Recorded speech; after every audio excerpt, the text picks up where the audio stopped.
Pertama sekali kita bersyukur kepada Allah Subhanahu wa taala. Kerana dengan izin dan limpah kurnianya, alhamdulillah tuan-tuan sidang hadirin, hadirat, kita dapat bersama-sama selepas Jumaat ini, yang merupakan waktu yang begitu kritikal. Perut lapar, mata ngantuk. Ia merupakan fitrah manusia, sebab selepas Jumaat, selepas Zuhur memang perut lapar. Lepas tu kita akan cari bantal nak tidur, tambah-tambah musim cuti. Walau bagaimanapun muslimin muslimat yang dirahmati Allah, kita dapat bersama-sama berkumpul, duduk sebentar untuk kita berkongsi ilmu, saling ingat memperingati antara satu sama lain, seperti mana firman Allah Subhanahu wa taala, wa zakkir fa inna dzikra tanfa'ul mu'minin. Ingat memperingatilah kamu, sesungguhnya dengan ingat memperingati itu mendatangkan banyak manfaat dan faedah kepada orang-orang yang beriman. Muslimin muslimat yang dirahmati Allah Subhanahu wa taala, tajuk yang diberikan kepada saya untuk tengah hari ini berkaitan tentang fadail al-Jum'ah, kebaikan dan kepentingan hari Jumaat, yang mungkin pada hari ini kalau di Singapura ni dipanggil Good Friday. Nah, Good Friday, dipanggil Good Friday. Tetapi kita tidak panggil itu.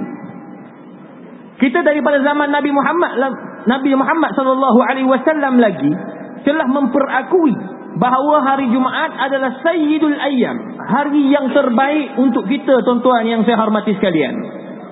Kalau tuan-tuan perempuan buka dalam kitab fiqh, memang banyak para ulama membicarakan apa yang kita kena buat pada hari Jumaat. Bukan saja pada hari Jumaat, malam Jumaat lagi, tuan-tuan sidang hadirin muslimin muslimat yang dirahmati Allah. Nak sebut sidang penonton saja, dia jadi terikut-ikut. Masya Allah. Muslimin, hadirin hadirat yang dirahmati Allah Subhanahu wa taala. Saya terkejut macam mana bapa angkat saya boleh ada kat sini. Dia Australia ni.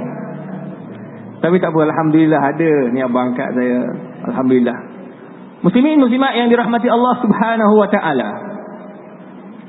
Kalau kita lihat, Nabi SAW sebut dalam hadis yang diriwayatkan oleh Imam Muslim. Tuan-tuan, kita boleh ambil ni sebagai satu pengajaran kepada kita, untuk kita faham, kita tahu, kenal agama kita, tuan-tuan sidang penonton yang dirahmati Allah. Pertama kata Nabi SAW, khairu yaumin tala'at alaihi syams yaumul Jum'ah. Hari yang terbaik matahari bila naik adalah hari Jumaat. Orang akan tanya, kenapa hari Jumaat? Dibincangkan oleh Imam An-Nawawi dalam syarah Sahih Muslim, dibincangkan oleh Ibn Hajar Al-Asqalani dalam Fathul Bari, syarah kepada hadis ini. Muslimin muslimat yang dirahmati Allah, cukup banyak kebaikan, fadilat, keistimewaan hari Jumaat. Tapi kita jarang mengambil iktibar daripada arahan Nabi sallallahu alaihi wasallam ini. Kita hanya kenal, tahu hari-hari yang berkaitan tentang hiburan. Bila artis ini akan datang, kita nak pergi, tuan-tuan sidang Jumaat yang dirahmati Allah. Kita serabutkan dengan amalan-amalan, perkara-perkara yang menghiburkan. Tetapi dalam bab keagamaan yang berkaitan tentang kehidupan, tentang sunnah Nabi, kita tidak mengambil iktibar. Oleh kerana itulah Nabi sebut hari Jumaat adalah hari yang terbaik. Fihi khuliqa Adam, pada hari tersebut Adam diciptakan. Wa fihi udkhilal jannah, pada hari Jumaat juga Nabi Adam alaihi salatu wassalam dimasukkan ke dalam syurga Allah Subhanahu wa taala. Wa fihi ukhrija minha, dan pada hari Jumaat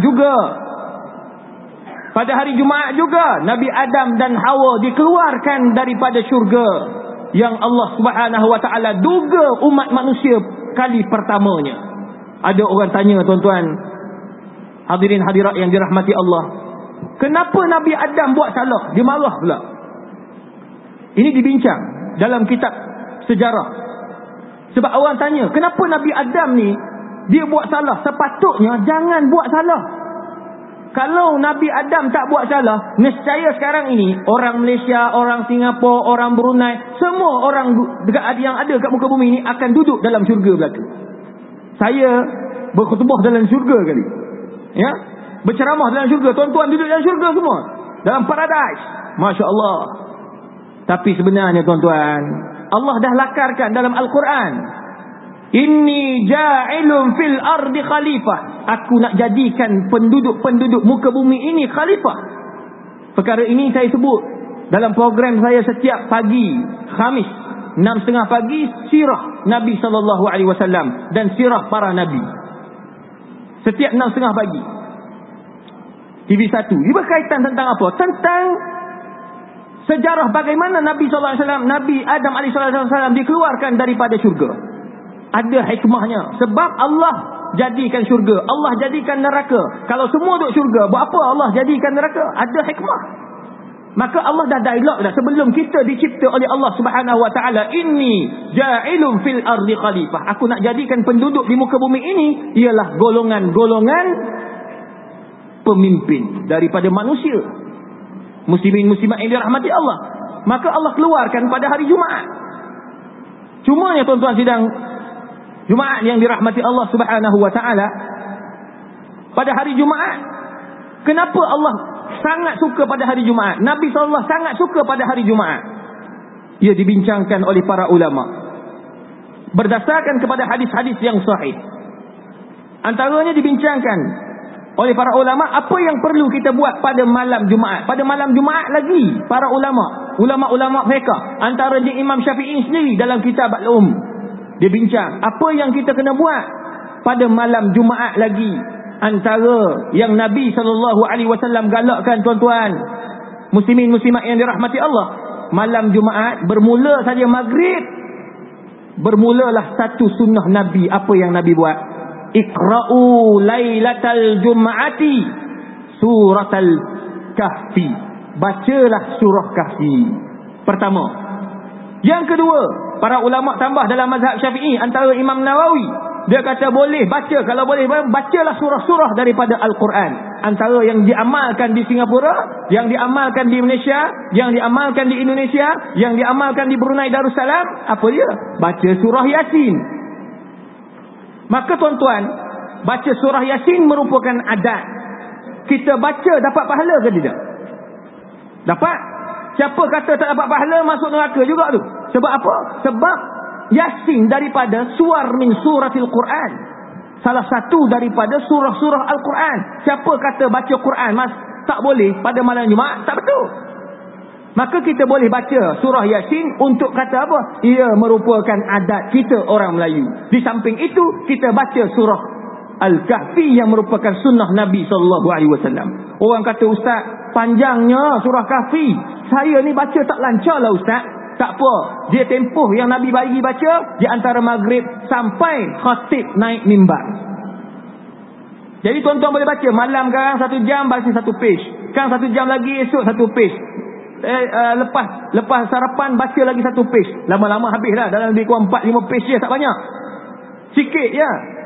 Allah, kalau baca surat khabar tuan-tuan 2 jam habis A to Z. Kalau baca berita harian ke pun, kalau Singapura ni lebih kurang macam Malaysia. Oh, boleh baca A to Z.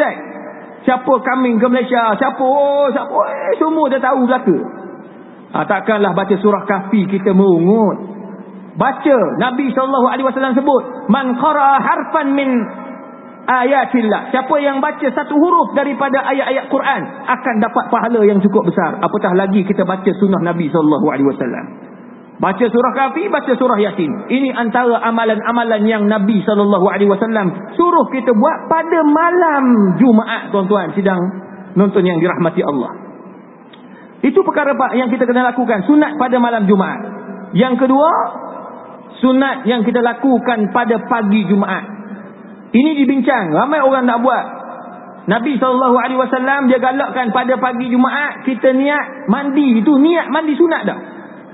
Dalam mazhab Syafi'i pun dibincang, kalau kita nak mandi pagi tu, nak pergi pejabat di Singapura pagi Jumaat kerja ke cuti? Kerja.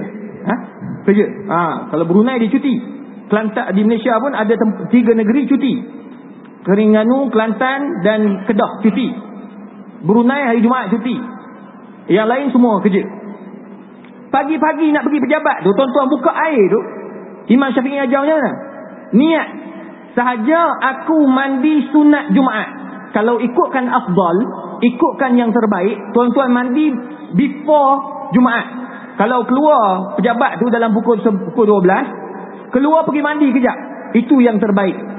Mandi, masuk dalam masjid, itu yang terbaik. Tapi kalau tak ada kesempatan, masuk bila air ramai orang, nak balik rumah jauh, ya, kena bayar minyak, bayar tol dan sebagainya, maka tak payah, cukup mandi subuh tu.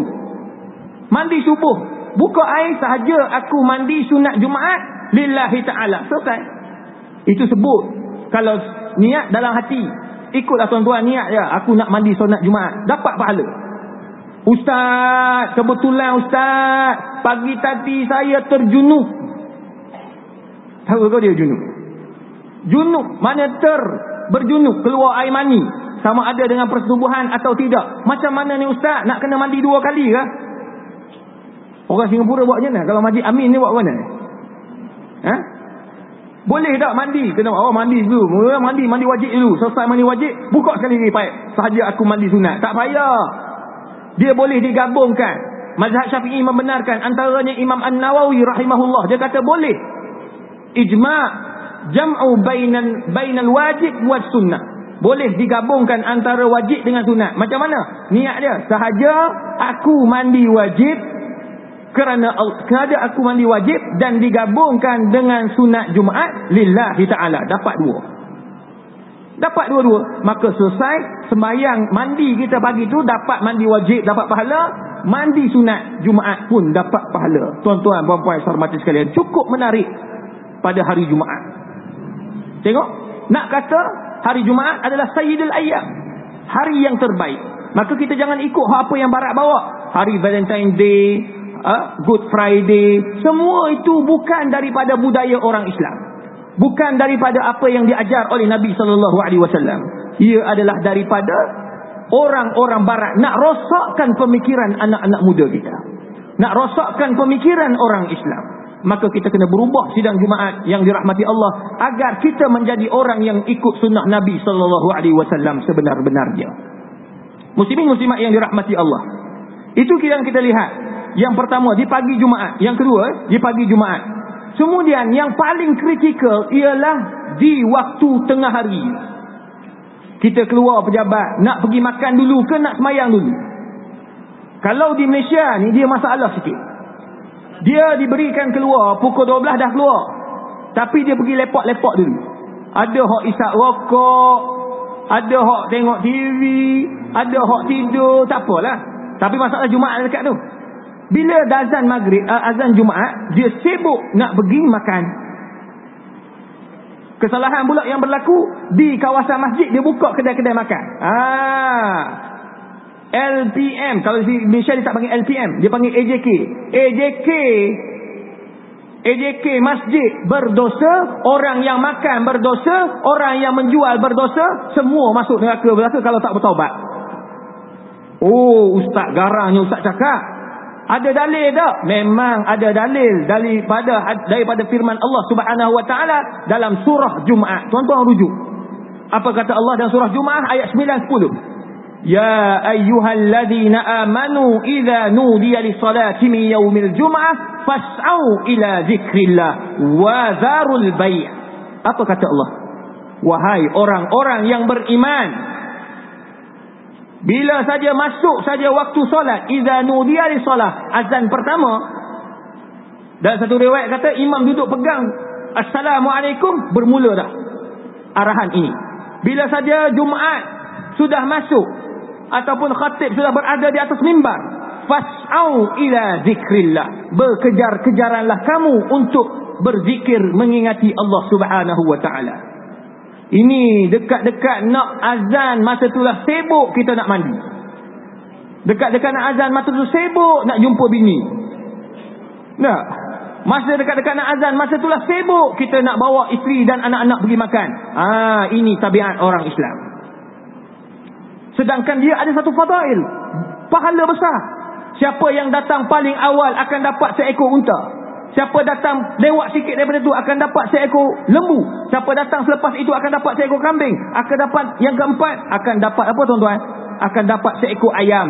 Siapa datang yang kelima akan dapat sebiji telur. Kalau datang selepas itu, Tak dapat apa-apa pahala, kulit telur je lah dapatnya. Memanglah tak ada hadis tu, tapi kulit telur je lah dapat. Apa lagi dapat? Sebab dapat telur tu, malaikat duduk semua pintu ni, atas bawah. Malaikat bagi telur untuk orang yang terakhir, duduk belakang sekali. Dia datang awal dah, tapi dia lepak kat luar tu, samalah. Dia kena masuk berzikir, dia lepak. Lepas tu kan nak sembahyang dia, oh mana tempat nak duduk ni, kalang kabut sekali. Dah, bukan kat sini, masjid kat luar sana, Masjid An-Naim bagus, semua duduk kat dalam. Saya tengok ni penuh kat dalam, lekat. Bila azan saja, malaikat bagi telur, malaikat pun masuk dalam masjid. Malaikat duduk kat masjid, dengar khatib. Malaikat dengar khutbah. Bayangkan, malaikat ni confirm syurga dah. Malaikat ni confirm syurga pun dengar khutbah. Kita hak tak tahu sama ada neraka atau syurga. Wallahu alam tuan-tuan. Pun tak mau nak bertaubat lagi. Rasa hebat sangat dah kita ni. Bergaduh sana sini, buat maksiat sana sini. Ingat, lupakan Allah Subhanahu Wa Taala terlalu banyak. Kadang-kadang sembahyang subuhnya, orang panggil bukan subuh, orang panggil bukan subuh gajah lagi dah. Subuh dinosaur. Oh dah bangun pukul 7 tu orang kata subuh gajah. Kalau dah pukul 9 bangkitnya, tak dinosaur namanya. Ada hak tidur sampai-sampai dekat-dekat nak zuhur dah. Dia jamakkan sekali ada zuhur dengan subuh dengan zuhur. Wajib sembahyang subuh dulu. Orang kata, ustaz macam mana ni? Saya dah bangkit lambat ni ustaz. Sembahyang subuh 2 rakaat sebab kamu dah tidur, nak buat macam mana? Sembahyang 2 rakaat lepas tu baru pergi sembahyang zuhur. Sebab wajib selesaikan yang wajib dulu. Kecuali dah masuk waktu zuhur. Bila masuk waktu zuhur, sembahyang zuhur dulu, lepas tu qada sembahyang subuh pagi tadi. Dayahlah tunggu esok pagi. Oh ustaz, saya tunggu esok subuh esok. Lepas sembahyang subuh, saya sembahyang lagi qada 2 rakaat. Siapa ajar dia gitu? Kena pula esok dinosaur pula macam ni. 4 kali pula. Jadi orang jemaah masjid tahu dah. Oh Muhammad tu, sahabat kita tu, lepas sembahyang subuh sembahyang 6 rakaat mesti 6 kali subuh dinosaur. Tak payah. Islam itu mudah tuan-tuan sidang Jumaat yang dirahmati Allah. Very simple. Jadi jangan susahkan. Bangkit terus sembahyang. Sebab apa? Rufi'al qalam bagi golongan-golongan ini tuan-tuan, ya, muslimin muslimat yang dirahmati Allah Subhanahu Wa Taala. Pada hari Jumaat kita tidak boleh menjual. Wazarul bai', Allah kata jauhkan daripada jual beli, bekerja, berjalan-jalan, lepak dan seumpamanya. Hukumnya jatuh haram.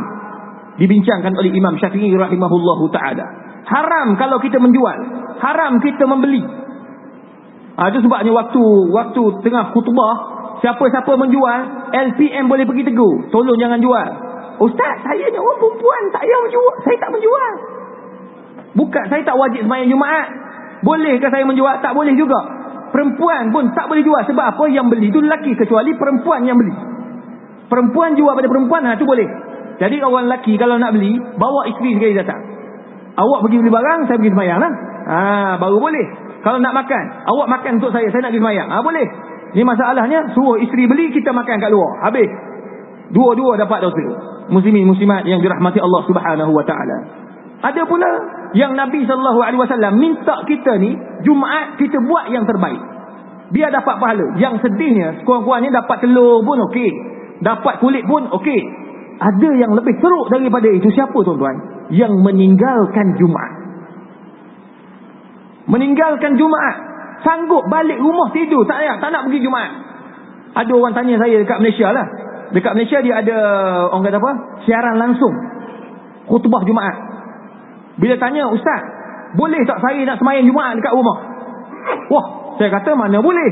Kenapa nak sembahyang Jumaat kat rumah? Siapa nak khatib? Tak, saya beli TV plasma yang 64 inci punya.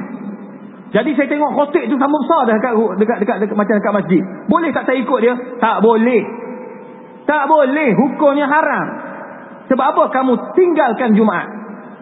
Kamu wajib sembahyang zuhur. Sebab Nabi SAW sebut dalam hadis sahih, hadis Imam Muslim tuan-tuan sidang menonton yang dirahmati Allah, la yantahiyanna aqwamun an wad'ihim al-jum'at aw la yahtimanna Allahu ala qulubihim thumma la yakununna minal ghafilin. Ya Allah ya Tuhan, apa kata Nabi SAW? Akan ada satu golongan yang mana mereka ini meninggalkan Jumaat.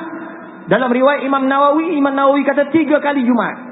Bila dia tinggalkan 3 kali Jumaat, maka Allah tulis untuk dia ini, dekat hati dia, dekat kepala dia, Allah tulis yang Allah sebut dalam Quran, khatamallahu ala qulubihim, Allah cop dekat hati dia, golongan yang ghafilin, yang lalai. Orang lalai ni masalah. Bila hidayah depan mata hilang, dia tak buat semua amalan-amalan yang Nabi SAW minta buat. Bila diberikan pesanan, dia tak mau dengar pesanan. Ini golongan yang takut, tuan-tuan yang saya hormati sekalian, takut tergelincir akidah mereka, jauh daripada ajaran Allah Subhanahu wa taala. Muslimin muslimat yang dirahmati Allah Subhanahu wa taala, ini golongan yang meninggalkan Jumaat. Maka Allah akan tulis pada hati dia golongan yang ghafil, ya, yang lalai. Cumanya yang kita nak kejar pada hari Jumaat ni, tuan-tuan, ini poin saya yang paling penting. Sebab Nabi sebut dalam hadis yang begitu banyak. Pada hari Jumaat ada satu masa yang doa dia sama mustajab macam tuan-tuan duduk dalam raudah. Pernah tuan-tuan rasa duduk dalam raudah? Nak masuk raudah macam mana? Berebut-rebut? Tak. Dia ada satu waktu yang doanya mustajab macam duduk dalam raudah, macam duduk di padang Arafah, macam duduk di padang Mina, macam kita berada di dalam dekat dengan Hijr Ismail. Semua tempat-tempat yang mustajab doa. Tempat mustajab doa ini disebut oleh Nabi SAW, laisa fihi, tidak ada pada langit-langit ni malaikat yang jaga. Sekarang ni kalau kita keluar, bukan pada waktu ni lah, kita doa dalam satu riwayat Nabi kata, tengah-tengah doa, ya Allah Tuhanku, berikan aku rezeki. Katakan nak dapat projek, ya Allah bagikanlah anak aku ni pandai. Dia sampai tingkat 1, langit pertama, malaikat hold. Oh, minta maaf lah, tak boleh sampai ke atas. Bukan minta rasuah. Malaikat tak minta rasuah. Sebab apa?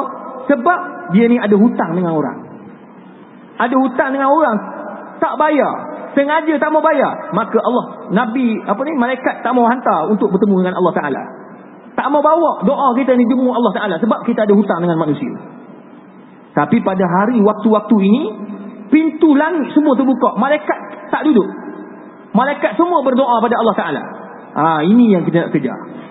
Inilah yang Nabi SAW sebut dalam hadis diriwayatkan Imam Al-Bukhari, fil jum'ati sa'atun la yuwafiquha 'abdun muslimun qa'imun yusalli fasa'alallahu khairan illa a'tah. Subhanallah. Hadis diriwayatkan Imam Bukhari. Pada hari Jumaat ada satu masa, satu waktu, yang mana waktu ini apabila manusia minta, manusia memohon pada Allah, manusia merintih, menangis depan Allah Subhanahu wa taala, illa a'tahullah, kecuali Allah terima semua doa dia. Kita nak doa dapat rezeki, Allah bagi rezeki. Kita minta Allah anak-anak masuk universiti, Allah bagi anak-anak masuk universiti. Kita minta Allah jaga keluarga kita, Allah bagi keluarga semua sihat wal afiat. Minta panjang umur, Allah tambah umur kita. Subhanallazi khalaq. Tengok, ini janji Nabi SAW, wahyu Allah Subhanahu wa taala. Maka dalam hal ini ada dua pandangan. Pandangan Abdullah bin Umar, anak kepada Umar bin Khattab, seorang pakar hadis. Dia hafaz hadis dan dia tulis hadis. Abdullah bin Umar ni, dia tentukan waktu yang dimaksudkan oleh Nabi ini, iaitu ma baina an yajlisal imamu ila inqida'is salah. Bermula daripada imam duduk di atas mimbar, pegang je assalamualaikum warahmatullah, masa tu doa. Tuan-tuan jangan bising-bising. Jangan, ya Allah Tuhanku, ni bising, Allahu Akbar, bunyi macam-macam, pening tak, dia kena diam seorang-seorang, senyap seorang-seorang. Ya Allah Tuhanku, aku nak ni, minta seorang-seorang, senyap-senyap. Jangan kacau orang kiri kanan. Orang lain nak dengar khutbah, di samping tu kita doa dalam hati, ya Allah aku nak sekian. Bermula daripada khatib duduk di atas mimbar, sampailah khatib semayang. Habis semayang assalamualaikum warahmatullah, maka malaikat-malaikat tu jaga balik pintu-pintu langit. Ini pandangan Abdullah bin Umar. Tapi pandangan yang kuat, yang dipakai oleh Imam Asy-Syafi'i, dipakai oleh Imam Ahmad bin Hanbal dan semua ulama-ulama, dia pakai yang mana? Iaitu apabila yang dimasukkan daripada hadis Nabi tadi itu, waktu yang mustajab doa ialah di antara asar sampai maghrib. Ini waktu yang mustajab doa. Jadi bila dia ada time, bukan dibuka terus daripada asar tu sampai maghrib, tak. Dia ada time. Time dia bila? Itu Nabi SAW kata, aku tak tahu. Aku sendiri tak tahu. Yang aku beritahu bahawa di antara asar sampai maghrib. Kalau ikutkan Abdullah bin Umar, di antara Tok Imam duduk sampai Tok Imam habis mayang. Jadi sekarang ni kita tak tahu yang mana satu. Macam mana nak buat, tuan-tuan? Macam mana nak buat? Dr. Wahbah Zuhaili dia kata apa? Mudahnya setiap jam daripada khatib naik mimbar sampailah maghrib, setiap jam, setiap saat, setiap waktu berzikir dan berdoa kepada Allah. Pasti dapat. Macam kita kejar Lailatul Qadar lah. Kan bulan Ramadan kita kejar Lailatul Qadar. Macam mana nak buat, tuan-tuan? Setiap malam daripada hari 20 sampailah raya. Tiap malam kita semayang malam, kita bertahajud pada Allah Subhanahu wa taala. Untuk apa? Untuk dapat Lailatul Qadar. Mesti kena dah banyak tu. Tengok cukup cantik diajar oleh para ulama. Tapi sayangnya pada hari Jumaat orang lalai. Pada hari Jumaat kita tidur. Pada hari Jumaat kita tak berdoa. Pada hari Jumaat kita tidak buat perkara-perkara yang disuruh oleh Nabi SAW. Antara perkara yang diajar oleh Nabi SAW pada hari Jumaat, iaitu selepas Jumaat ini, ni lepas Jumaat sampailah malam, sampai maghrib. Antara perkara yang ditekankan oleh Nabi SAW, perbanyakkanlah membaca Al-Quran. Surah apa, Ustaz? Bacalah surah apa pun. Bermula daripada surah Baqarah sampailah habis. Nak baca kat masjid ke, Ustaz? Baca kat rumah boleh, kat pejabat boleh, dalam kereta boleh. Allahu Akbar. Dulu kan orang tanya, Ustaz, macam mana saya nak baca Quran? Ustaz, payahlah kena pergi masjid baru ada Quran. Sekarang ni dalam handphone ada Quran, dalam iPad ada Quran, dalam iPhone ada Quran.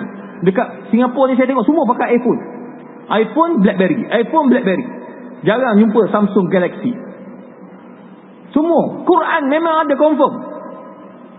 Tak boleh baca, dengar. Tapi masalahnya hak dekat kat telinga ni bukan Quran, lagu orang putihnya, lagu Hindustan hairnya, segala lagu ada. Itu yang masalah, tuan-tuan yang saya hormati sekalian. Kita banyak buat benda yang Allah tak suka, tapi sayang kita tidak perbetulkan kesalahan kita itu. Itu sebab Nabi SAW minta kepada kita agar berbanyakkan baca Quran. Nabi sebut dalam hadis, la taj'alu buyutakum maqabira. Jangan jadikan rumah-rumah kamu, pejabat-pejabat kamu, kenderaan-kenderaan kamu macam kubur. Bila tanya, kenapa macam kubur? Ya Rasulullah, sebab di dalamnya tidak dibaca Al-Quran.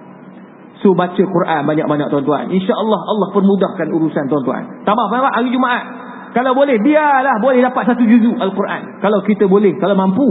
Tak mampu setengah juzuk, tak mampu juga serubuk juzuk, 1/3. Kalau tak boleh juga 1 line. Mudah. Tak boleh juga separuh line. Tak boleh juga Allahu Akbar. Pegat ni. Kalau tak boleh juga satu ayat. Kalau tak boleh juga, bacalah Alif Bata. Mudah sekali. Belajar balik lah maknanya. Sampai 1 ayat tak boleh, Islam macam mana ni? Nah, kenalah baca, kena belajar. Sampai bila kita tak mau nak belajar? Tuan-tuan yang saya hormati sekalian. Antara perkara penting juga, selain daripada doa, selain daripada Al-Quran, apa yang kita digalakkan buat, tuan-tuan? Nabi SAW suruh kita memperbanyakkan sedekah. Itu sebab hari Jumaat ni, banyakkanlah sedekah. Jangan kedekut sangat. Kita bagi kepada masjid, kita bagi kepada orang-orang miskin. Bagi. Jangan kedekut. Sebab apa? Sebab Nabi SAW sebut dalam hadis yang diriwayatkan oleh Ibnu Majah. Apa kata Nabi SAW? Yang dipegang oleh Ibnu Qayyim. As-sadaqatu fihi bin nisbati ila sa'iril ayyam fil usbu' kas-sadaqati fi syahr Ramadan. Kalau kita bagi sedekah pada hari Jumaat, dia adalah terbaik. Sedekah yang terbaik, lebih baik daripada hari-hari lain, dan bagaikan kita memberi sedekah pada hari-hari dalam bulan Ramadan. Subhanallah. Ramadan ni memang tidak dinafikanlah. Nabi SAW banyak bagi sedekah pada bulan Ramadan. Nabi SAW banyak buat baik pada bulan Ramadan. Galakkan para sahabat buat baik pada bulan Ramadan, kerana itulah yang terbaik. Baik. Oh, ni ada kereta SGD 2608 blok kereta orang. Tolong alih, saya minta orang alih. Sama-sama. Kalau tak ada kat sini, mesti dalam tanda. Dulu cek. Baik. Jadi, bagai kita bersedekah pada bulan Ramadan ila sa'iri syuhur. Kama fil hadis Ka'ab. Seperti mana Ka'ab radhiyallahu anhu, dia kata apa? Nabi SAW pernah sebut, was-sadaqatu fihi a'zamu minas sadaqati fi sa'iril ayyam. Tengok hadis. Nabi SAW sebut pada Ka'ab, kalau kamu bersedekah pada hari Jumaat, bagaikan kamu bersedekah pada hari-hari yang lain. La ilaha illallah. Banyak amalan sebenarnya yang boleh buat kita masuk syurga. Tapi apakah? Cuba kita senarai balik. Balik kan kita tulis. Pertama, daripada malam, baca tak surah Kahfi. Yang kedua, baca tak surah Yasin. Yang ketiga, qiyamul lail tak kita. Malam Jumaat ni. Esok pagi tu. Pagi pula. Yang keempat, kita mandi sunat Jumaat ke tak? Tik, tik, tik, tik. Dah ada 4 benda yang boleh buat kita masuk syurga Allah Ta'ala. Yang kelima, baca tak kita berada dalam masjid awal atau tidak? Tengok, dia dah 5. Lepas tu kita berdoa ke tidak? Yang ke-6, di antara imam naik mimbar sampailah waktu maghrib. 6. Yang ke-7, kita baca Quran tak selepas Jumaat? Tik. 7. 8, kita bersedekah tak selepas Jumaat? Subhanallazi khalaq. 8 perkara ni mudah saja. Itu sebab Nabi SAW sebut pada hari Jumaat adalah sa'iril khairun kasairil ayyam, lebih baik daripada hari-hari yang lain. Kerana apa tuan-tuan? Kerana Jumaat adalah hari kita mengumpul pahala. Subhanallah. Tuan-tuan yang saya hormati sekalian, oleh kerana itulah yang kelima, yang ke-9 perkara yang menyebabkan Nabi suruh buat 8 perkara ini. Kenapa? Kerana hari Jumaat, hari yang diumum oleh Allah Subhanahu wa taala, hari ghufranuz dzunub, hari keampunan dosa-dosa. Dosa kecil ke dosa besar ke, tuan-tuan, minta ampun dengan Allah. Jangan postpone. Postpone ni bahaya. Siapa tahu yang kita akan mati sekarang? Siapa tahu yang kita akan mati esok? Kawan saya, badan tegak tuan-tuan, sihat, lebih sihat daripada saya. Tiap petang main golf atau main ni apa benda tu? Bukan squash. Satu lagi, tenis. Main tenis. Sangat tegak badan dia. Tiap petang, bayangkan. Umur 40 tahun. Dia lebih awal daripada saya siap PhD. Profesor Madya dah. Tengah-tengah main tu, baru kali ketiga pukul, rebah, biru muka, meninggal dekat situ juga. Doktor tanya, bila cek, rupanya dia kena heart attack. Tengok, iza jaa ajaluhum la yastakhiruna sa'atan wa la yastaqdimun. Ajal datang, ada dia ketuk pintu. Orang kata tanda-tanda malaikat maut nak datang ni, dia ketuk pintu, buka-buka tak ada. Itu tanda malaikat maut datang tu. Itu kebetulan, tuan-tuan.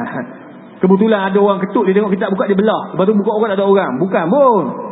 Malaikat maut dia tak ada ketuk-ketuk lah. Dia masuk terus. Rumah ambil nyawa kita. 1 saat tak awal, 1 saat tak lambat. So, apa lagi nak tunggu? Taubat dia lah. Kita banyak-banyak bertaubat, banyak-banyakkan ilmu agar kita temu dengan Allah nanti. Sekurang-kurangnya Allah tanya, wahai Izha, apa yang kamu bawa untuk aku? Sekurang-kurangnya ada saya bawa. Saya kata, Ustaz, ya Allah, aku bawa ini, ya Allah. Korang sedaklah juga. Kalau kata bawa, aku tak tahu apa aku bawa, ya Allah. Maka Allah kata, tak segan aku nak masukkan kamu ke dalam neraka, wahai Izha. Sebab aku ini lebih sombong daripada kamu. Sebab kat dunia kamu sombong dengan aku. Tengok, Allah sebutkan tadi Al-Jabbar. Allah sebutkan tadi sombong. Orang tak semayang, sombong lah. Orang tak bayar zakat, sombong. Orang tak pergi haji, sombong. Ke kita baik sebab kita tak pergi haji? Kita baik sebab tak semayang? Allah kata, semayang.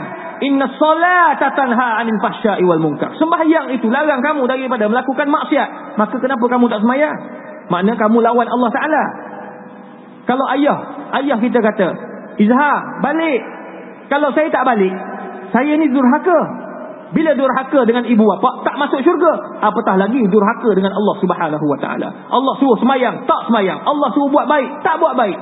Allah suruh belajar, tak belajar. Ini masalah umat Islam, tuan-tuan. Tak hipa kita bila kita fikir amalan kita, tuan-tuan. Maka kita perbanyakkanlah, sebab kita tak tahu bila mati.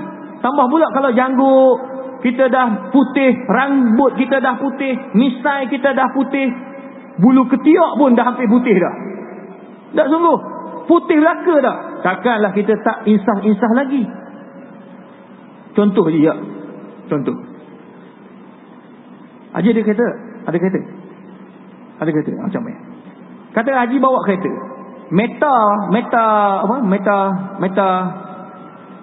Minyak.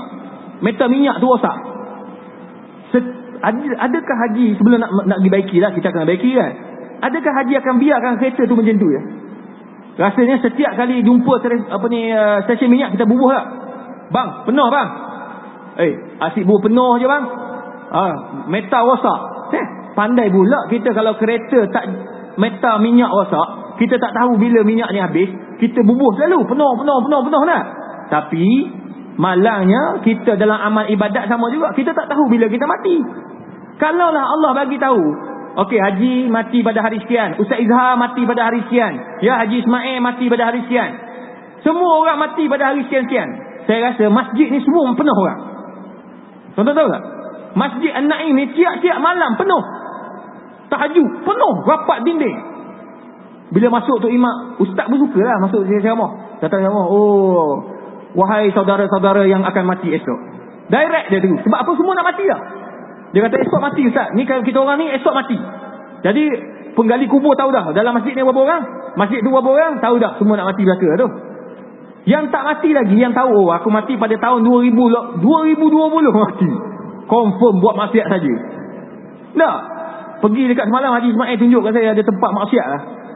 Tempat joget-joget dalam tukar karaoke lah. Oh, perempuan seksi saja. Saya tengok sekali je lah. Sebab saya nak kereta kan. Tengok astagfirullahalazim lah. Sekali je lah. Orang panggil rezeki. Dia tunjuk. Mana saya tak mau tengok. Tapi dia tunjuk, saya ikut je lah. Tengok astagfirullahalazim. Tutup mata. Tempat maksiat. Dia kata tempat maksiat macam Bukit Bintang dekat KL. Katakanlah tuan-tuan, saya ni, saya tahu, oh, Allah dah hantar dah surat rasmi. Izhar, kamu mati pada bulan 10 tahun 2019. Apa tuan-tuan? Saya bagi Haji main, berhenti. Jom kita karaoke mana ni? Ramai perempuan comel ni. Haji Maim kata, betul juga Ustaz. Saya pun mati tahun 2017. Taubat, oh, joget, buat maksiat, berzina, apa semua. Lepas tu, pada tahun 2017, apa saya buat? Awal tahun tu taubat dah. Zikir, baca Quran, semayang malam, sampailah hari mati. Oh, out tuan-tuan. Takkan jadi. Kalau itu semua masuk syurga lah ke? Tak. Jadi Allah tak bagi. Allah tak bagi tahu bila kamu nak mati. Allah open. Okey, bersedialah kamu. Anytime you akan mati. So, bersedia. Itu sebabnya Allah Subhanahu Wa Taala bagi peluang ni hari Jumaat, Sayyidul Ayyam. Allah bagi peluang untuk apa? Untuk kita dapat pahala lebih. So, antara pahala lebih yang Allah Subhanahu Wa Taala berikan 8 perkara yang saya sebutkan pada hari Jumaat. Dan ingat yang Nabi SAW menyebut pada hari Jumaat adalah hari yang Allah Subhanahu Wa Taala tidak tolak permintaan untuk diampunkan dosa-dosa mereka. Sama ada tua, muda, buat dosa besar atau dosa kecil, semuanya Allah ampun. Yang penting kita menadah tangan minta Allah ampunkan dosa. Jadi muslimin muslimat yang dirahmati Allah, saya rasa dengan tajuk yang begitu simple ini, untuk apa? Untuk kita mengingati saja. Untuk kita buat perkara-perkara yang kita kadang-kadang nampak benda tu remeh, tapi kita tidak buat. Semayang 2 rakaat, remeh, tapi kita tidak buat. Nabi sebut, semayanglah sebelum subuh 2 rakaat. Bila kamu semayang sebelum subuh 2 rakaat, dipanggil apa? Tahajud. Bila kamu semayang lepas azan subuh, itu dipanggil sunat subuh 2 rakaat. Lepas semayang subuh, tak boleh semayang dah. Jadi nak kata tuan-tuan, banyak amalan-amalan yang memudahkan kita masuk syurga, tetapi kita jauh daripada amalan-amalan tersebut. Oleh demikian muslimin muslimat yang dirahmati Allah, dengan kedatangan saya ke Singapura ni, sementara 4 hari ni, saya berkongsi dengan tuan-tuan apa yang kita boleh kongsi, apa yang kita boleh membantu untuk sama-sama ingat memperingati antara satu sama lain. Justru marilah kita bertawakal pada Allah, berdoa pada Allah agar Allah jadikan kita manusia yang hebat di dunia, hebat di akhirat, diampun dosa mereka di dunia, dan kita tergolong daripada orang-orang yang masuk syurga Allah Subhanahu wa taala. Jadi insya-Allah kita sama-sama ya buat yang terbaik, kita cari ilmu banyak-banyak, dan insya-Allah sementara tu saya nak maklumkan bahawa pada hari Jumaat, hari Ahad pagi kita ada forum saya dengan Ustaz Dr. Zahzan yang solusi daripada majalah Solusi tu ya. Kita akan forum dekat Singapore Expo Singapore Expo dengan pukul 9 gitu. Jadi sama-samalah kita bawa anak-anak kita, bawa generasi muda kita bincang, sebab tajuk yang diberikan sangat menarik yang berkaitan cinta orang muda. Bagaimana kita nak didik anak-anak kita ini agar mereka ini ikut syariat Allah Subhanahu wa taala. Bercinta ikut syariat. Ya, ibu bapa ikut syariat. Sebab hari ni saya 2-3 hari duduk kat Singapore Expo tu, duduk tengok, duduk perhati, memang ramai anak orang Islam, ramai anak orang Melayu tak tutup aurat, berpegang-pegang tangan, bercium-ciuman. Jadi semua tu akan kita perbaiki. Kita bawa anak-anak kita yang ada potensi untuk berubah, insya-Allah kita akan dapat manfaat. Jangan terlekut masa. Kita hanya ada 2-3 jam saja untuk berbincang. Jadi insya-Allah kalau ada soalan boleh tanya terus masa tu, hukum itu dan hukum ini. Ya, insya-Allah tuan-tuan. Sebab kalau tuan-tuan telefon kat dalam TV memang kata dapat. Dia nak 8 callers je. Yang masuk tu 200 orang kadang-kadang dalam masa berapa minit. Jadi memang takkan dapat. Orang dia tanya, Ustaz, kenapa saya cuba telefon Ustaz tak dapat? Mana nak dapat ji? Jauh, susah. Banyak telefon masuk. Kita angkat sepedan dulu. Ya, jadi itu tuan-tuan pembesar mati sekalian, berilah peluang, bagi masa untuk kita berubah, bagi masa untuk anak-anak kita berubah. Jangan biar kita menangis sekarang, biar kita sedih sekarang, sebab nak bawa anak-anak datang ke tempat-tempat ilmu seperti itu. Jangan kita nangis selepas anak kita sudah terlanjur. Jangan kita menangis selepas anak kita sudah rosak. Jangan kita menangis selepas anak kita melakukan maksiat, wa'iyyazubillah. Jadi marilah kita sama-sama bertaubat dan kita buat perkara yang Nabi SAW suruh. Saling ingat memperingati antara satu sama lain. Itulah sunnah yang diajar oleh Nabi SAW. Jadi apa yang baik itu tuan-tuan, sidang penonton, hadirin hadirat yang dirahmati Allah, daripada Allah. Yang kurang itu pastinya daripada saya sendiri. Wabillahi taufiq wal hidayah. Wassalamualaikum warahmatullahi ta'ala wabarakatuh. A'udzubillahi minasyaitonir rajim. Bismillahirrahmanirrahim. Alhamdulillahirabbil